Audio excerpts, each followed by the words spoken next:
अस्सलाम वालेकुम नाज़रीन इकराम। आमिर अल महदी का ये वाक़या इस वक्त पूरे आलम इस्लाम में जिक्र किया जा रहा है। हज अभी होना है, हज की दास्तानें अभी रकम होनी है, लेकिन ये शख्स उससे पहले ही वायरल हो चुका है। इसके साथ जो वाक़या बीता है, कुछ लोग उसको इसकी करामत कह रहे हैं, कुछ लोग इसका यानी अल्लाह से जो ताल्लुक है और इसका जो ईमान है उसका करिश्मा करार दे रहे हैं। बहरहाल जो भी है बहुत बड़ा वाक़या है, बहुत बड़े सबक इसमें मौजूद हैं। हुआ ये कि आमिर अल महदी इस शख्स का नाम है, जनूबी लीबिया का रहने वाला है। हज के लिए ये तैयार था, सारे डॉक्यूमेंट्स इसके पूरे हो चुके थे। सबहा एयरपोर्ट पर हज के लिए लीबिया से जाने वाली आखिरी परवाज बिल्कुल तैयार थी। लोग आहिस्ता आहिस्ता करके उनके नाम पुकारे गए। वो जो तायरे हरम थे जिन्होंने हज पे जाना था, सब आहिस्ता आहिस्ता करके बैठ गए। ये शख्स, इसका कोई ऐसा मामला पासपोर्ट का निकल आया, कोई तकनीकी मामला,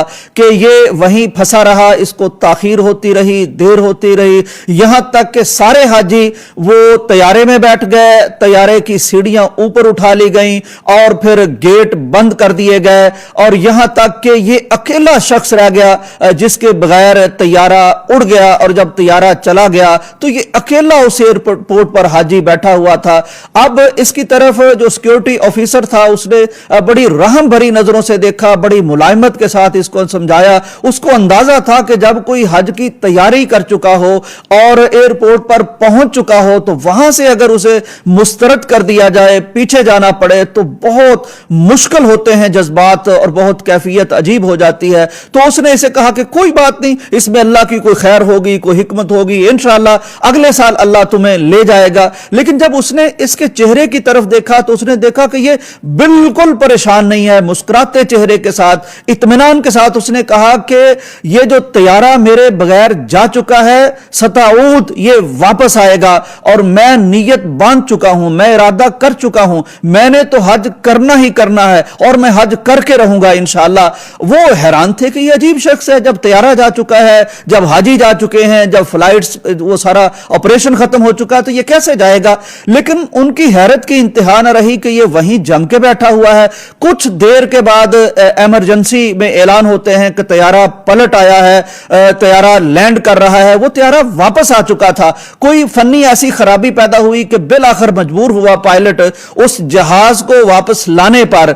अब लोगों ने कहा कि चलो बड़ी अच्छी बात है, तैयारा वापस आ गया है, आपका मामला भी जो तकनीकी था खत्म हो गया है, तो आप अब बैठ के चले जाएंगे। लेकिन पायलट ने कहा कि नहीं, बिल्कुल मैं प्रोटोकॉल की खिलाफ वर्जी नहीं कर सकता, मैं इसके लिए ना गेट खोलूंगा, ना मैं सीढ़ियां दोबारा लगाऊंगा। ये अब वहां बैठा है, तैयारा वहां उसका काम हो रहा है और पायलट जनाब अकड़ के बैठा है कि मैं तो इसको नहीं बिठाऊंगा। खैर, फन्नी तकनीकी जो भी खराबी थी वो दूर हुई। अब दोबारा से इसके सामने तैयारा जनाब परवाज भर रहा है, उड़ान भर रहा है और वो उस देश में जा रहा है जहां इसका दिल पहले ही पहुंचा हुआ है। नहीं इसको लेके जाते, ये फिर वहां बैठा है, तैयारा दूसरी दफा उड़ जाता है इसके बगैर। अब जनाब इसको फिर सिक्योरिटी ऑफिसर कहता है कि यार देखें, एक मौका तो बना था, लेकिन बहरहाल किस्मत की बात है। अब वो नहीं माने, उन्होंने अपने जहाज के दरवाजे तुम्हारे लिए नहीं खोले, तो लिहाजा तुम चले जाओ, अब तुम चले जाओ। उसने कहा कि नहीं, मैं यहां बैठा रहूंगा और इंशाअल्लाह तैयारा फिर आएगा। मैं नियत बांध चुका हूं, असबाब मेरे अल्लाह ने पैदा करने हैं, मैंने हज करना है और मैं हज करके रहूंगा।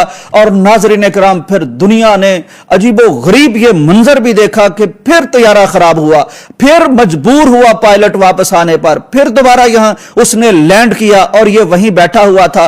अब के जब खराबी दूर हो रही थी तो पायलट को अंदाजा हो गया कि ये जहाज इसके बगैर नहीं जा सकेगा, मैं चक्कर काटता रहूंगा, न जाने इसका अल्लाह से ताल्लुक क्या है, इसकी कोई इखलास की अल्लाह के यहां कदर कीमत क्या है। चुनाचे उसने कहा कि भाई जब तक ये आमिर अल महदी नहीं बैठता मैं तैयारा नहीं उड़ाऊंगा। चुनाचे अब तीसरी दफा, एक दफा रिजेक्ट हुए, दूसरी दफा वापस आना पड़ा, तीसरी दफा वो वापस आया तो तीसरी दफा इसके लिए दरवाजे खोले गए, इसके लिए सीढ़ी लगाई गई, इसको बिठाया गया और ये फिर बैठा और फिर जहाज अपनी परवाज पूरी करके وہ سعودی عرب پہنچ گیا. اب سعودی عرب میں جب یہ شخص پہنچا ہے تو بڑی اس کے چہرے کو دیکھیے کیا خوشی کا اظہار ہے, کیا اس کے چہرے پر جگمگاہٹ نظر آتی ہے, ایمان کی ایک عجیب لہلہاتی ہوئی فصل اس کے چہرے پر نظر آتی ہے, اور یہ خوشی سے اب جناب ویڈیوز ریکارڈ کر کے دنیا کو بتا رہا ہے کہ الحمدللہ میں پہنچ گیا ہوں.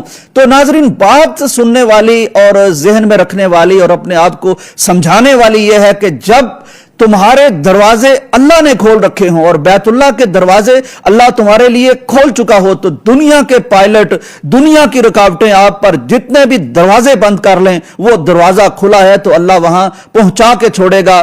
لوگ حیران ہیں کہ یار پتہ نہیں اس کا عمل کیا ہوگا, اس کی کیفیت کیا ہوگی, اس کا تعلق باللہ کیسا ہوگا, اس کا اللہ پر اعتماد, اللہ پر اس کا ایمان, اللہ پر اس کا توکل کیسا ہے. میں کہتا ہوں کہ جس طرح سیدہ ہاجرہ کے واقعہ میں ہمارے لیے سبق ہے نا, کہ انہوں نے کہا تھا کہ یہ چشمہ یہاں سے پھوٹے گا اور اللہ ہمیں ضائع نہیں کرے گا. جب کوئی اللہ پر اس طرح اعتماد کرتے ہوئے بیٹھ جاتا ہے, پھر وہ مکہ کے سنگلاخ پہاڑوں میں بیٹھی ہوئی ایک بے بس, بے سہارا اور اکیلی عورت کیوں نہ ہو, یا صبح جو ایئرپورٹ تھا جنوبی لیبیا کا, وہاں بیٹھا ہوا عامر المہدی کیوں نہ ہو, وہاں سے چشمے پھوٹتے ہیں, وہاں پروازیں واپس آتی ہیں, پھر دنیا ان کے کرشمے اور ان کی کرامات دیکھتی ہے. مجھے حدیث نبوی یاد آتی ہے, نبی کائنات نے فرمایا کہ اس زمین پر چلتے پھرتے کچھ لوگ ایسے بھی ہوتے ہیں, لباس ان کا اتنے قدر و قیمت والا نہیں لگتا لوگوں کو, مطلب معاشی طور پر کوئی سٹیٹس ہی نہیں ہوتا,